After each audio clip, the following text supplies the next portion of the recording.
Growing up as a child of someone with schizophrenia, there was always a shadow hanging over us because we knew that it has a genetic component, but that it's not strictly predictable through genetics.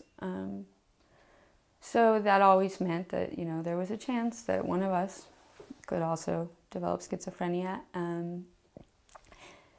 And I didn't think about it most of the time. I think it was something I just kind of pushed aside as much as I could. But then when I was in my 20s and starting to address my feelings about everything that had happened to us, I became a little more conscious of this, and I think we all did, and I think we always were watching each other a little bit. I know my dad was watching us, and schizophrenia typically strikes in late teens, early 20s. So there was, many years. You're 16. Maybe you'll be out of the woods in 10 years. And there were 4 of us. So, first my older sister kind of left that window. Then I did. And my brother and sister were getting close, and they were doing great. And I thought, wow, we made it.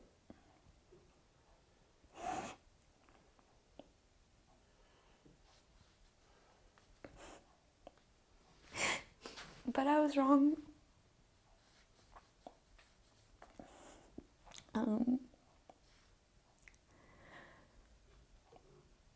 When he was about 23, my brother started exhibiting some very unfortunately familiar behavior that reminded all of us of our mom.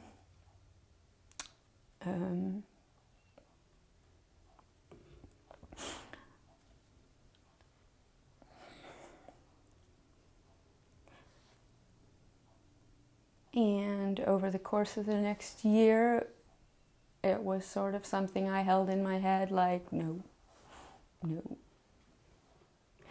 no.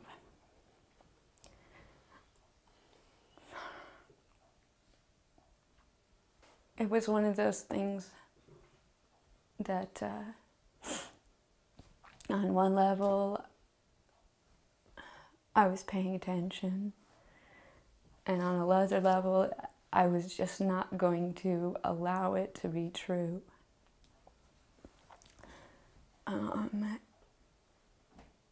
There was just enough doubt. But that,